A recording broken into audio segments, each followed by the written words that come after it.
গত ভিডিওতে আমি আলোচনা করেছিলাম প্রিমিয়ার প্রোতে একটি এডিটিং ইন্টারফেস কিভাবে ওপেন করবে এবং এডিটিং ইন্টারফেসের ভিতর তোমার যে ভিডিওটা আছে সেটা একটা সিকোয়েন্সের ভিতর আনার জন্য সিকোয়েন্সটা ক্রিয়েট করবে এবং সিকোয়েন্সটা ক্রিয়েট করে কিভাবে ভিডিওটা আনবে। অ্যান্ড আজকে আমি তোমাদের সাথে আলোচনা করব এই ভিডিওটাকে তুমি কীভাবে কাট করবে অথবা বিভিন্ন পার্টে ভাগ করে ভিডিওটাকে এডিট করবে, এটা আমি তোমাদেরকে শেখাবো। এখানে আমরা এই ভিডিওটার সাথে কালকে কাজ করেছিলাম যে এই ভিডিওটা আমরা এই জায়গায় এনেছিলাম অ্যান্ড সেইটাকে আমরা সিকোয়েন্স ক্রিয়েট করে সেই সিকোয়েন্সটা এই জায়গায় এনেছি। এখন এই ভিডিওটাকে আনার আরেকটা সিস্টেম আছে।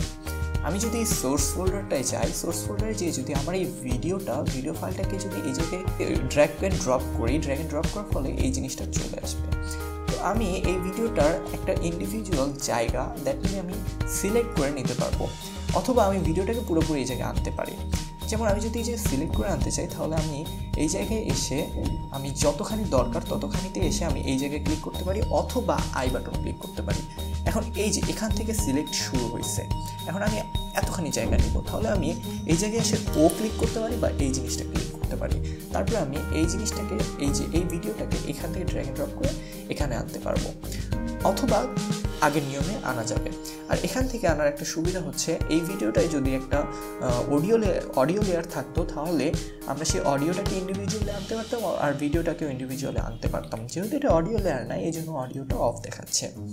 আচ্ছা, এখন ভিডিও কাট, এখানে পুরো ভিডিওটা আছে, হ্যাঁ আমরা দেখতে পাচ্ছি ভিডিওটা চলাচল করতেছে। আচ্ছা, তাহলে এই ভিডিওটাকে কাট করার জন্য কি করা যেতে পারে?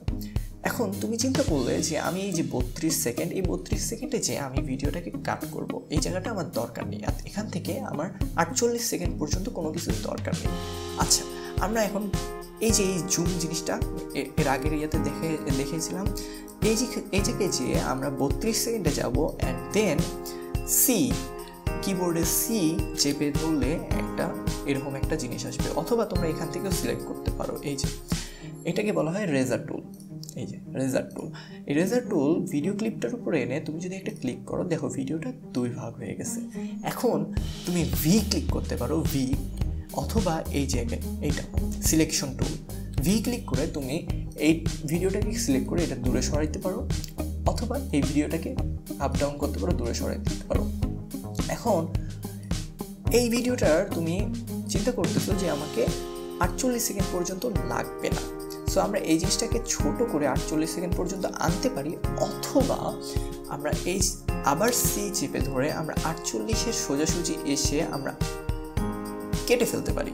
কেটে ফেলে দেন ভি ক্লিক করে আমরা এই যে মাঝখানের লেয়ারটা আছে এই ক্লিপটাকে ধরে ডিলিট করে দিলেই আমাদের হয়ে যাবে, এটা ভ্যানিশ হয়ে গেছে। এখন তুমি চিন্তা করতে পারো যে এই মাঝখানে ফাঁকা জায়গাটা তো ব্ল্যাক হয়ে আছে। আচ্ছা, আমরা চলো এই জায়গাটাকে এখানে লাগিয়ে দিই, আমাদের লেগে গেছে। এখন এই ভিডিওটা কিন্তু পুরোপুরি অতখানি জায়গা কেটে গেছে। আচ্ছা, এই জিনিসটাকে তুমি ডাইরেক্টলি যদি লাগিয়ে দিতে চাও তাহলে একটা কাজ করতে পারো, তুমি এই জায়গায় যে লেফট বাটন ক্লিক করতে পারো অ্যান্ড ক্লিক করার পরে ডিলিট ক্লিক করলে দেখবে যে অটোমেটিক যে জায়গা দুটো লেগে গেছে। এখন তোমাদের ভিডিওর মাঝখানে যে গ্যাপটি ছিল সেই গ্যাপটি কিন্তু তোমরা করতে পারছো, কাটতে পারছো। সো আমার ভিডিওটি যেহেতু টাইম স্ল্যাব এই জন্য বোঝা যাচ্ছে না, সো তোমরা ট্রাই করে দেখতে পারো। এইভাবে তুমি আরও কাট করতে পারো, ভিডিওর মাঝখানে 1000 কাট করতে পারো। এইভাবে কাট করে তুমি ভিডিওগুলো সরানো করতে পারো এবং বিভিন্ন ভিডিওর সাথে বিভিন্ন ভিডিও অ্যারেঞ্জ করতে পারো, রিঅ্যারেঞ্জ করতে পারো। অনেক মজার না? হ্যাঁ, রিঅ্যারেঞ্জ করতে পারো। আর তুমি এই জায়গায় চিন্তা করতে পারো যে আমি এই ফাঁকা জায়গাগুলো কীভাবে সরাবো। এই যে ক্লিক অ্যান্ড ডিলিট, এই যে ক্লিক অ্যান্ড ডিলিট, তারপরে এইভাবে তুমি কাজগুলো করতে পারো। সো অনেক সিম্পল। এই আমাদের ভিডিওটা হয়ে গেল। এখন আমরা ভিডিওটা প্লে করলেই দেখতে পারবো, প্লে করবো আমরা স্পেস দিয়ে। আচ্ছা, এখন এই ভিডিওটা আমরা সুন্দর মতো করলাম। এখন এটাতে আমরা যদি অডিও লেয়ার বসাইতে চাই, আমরা আমাদের প্রজেক্ট উইন্ডোতে গেলাম, দেখুন আমরা যেখানে আমাদের ফাইলগুলো আনতেছি সেখানে গেলাম, যে আমরা আমাদের একটা অডিও আনলাম। মনে করো আমাদের একটা অডিও দরকার, এখান থেকে একটা অডিও নিয়ে আসলাম, অডিওটা এনে ড্র্যাগ অ্যান্ড ড্রপ করে অডিও লেয়ারে বসিয়ে দিলে অডিওটা চলে আসলো। এখন যদি আমি প্লে করি অডিওটা সাথে আসবে।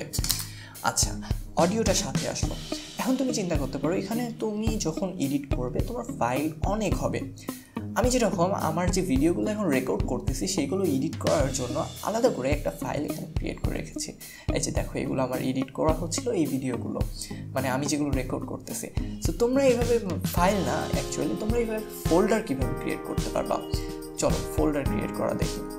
আচ্ছা, আমরা প্রজেক্টে গেলাম। তুমি এই যে এখানকার অ্যারো কি দিয়ে প্রজেক্টে এসে সরাসরি অনেকগুলো অপশন দেখতে পাবে, সেখান থেকে সরাসরি প্রজেক্টে চলে যেতে পারবা।